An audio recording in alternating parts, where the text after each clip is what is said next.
এই নির্বাচনকে ঘিরে বাংলাদেশের বিভিন্ন ধরনের মানুষ বিভিন্ন ধরনের কথা বলছে। কেউ বলছে এই নির্বাচন আওয়ামী লীগ ছাড়া জায়েজ হচ্ছে না, আবার অনেকেই বলছে না এই নির্বাচন গণতান্ত্রিকভাবেই হচ্ছে, সুষ্ঠুভাবে হচ্ছে। তো আপনি একজন বাংলাদেশের সচেতন নাগরিক এবং একজন সাহসী মানুষ হিসাবে আপনার কাছ থেকে জানতে চাই যে আসলে আপনি কোনটা মনে করতেছেন, নির্বাচনটি আওয়ামী লীগ ছাড়া জায়েজ হচ্ছে কি না?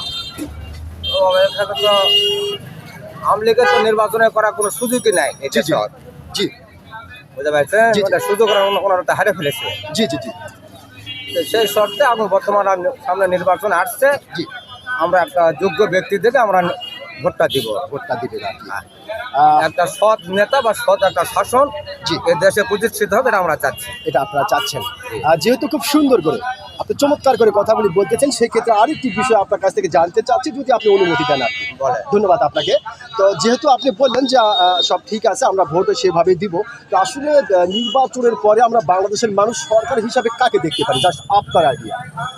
আমার আইডিয়া জামাত ইসলাম হলে সবচেয়ে ভালো হয় মনে হয়। জামাত ইসলাম হলে সবচেয়ে ভালো হয়।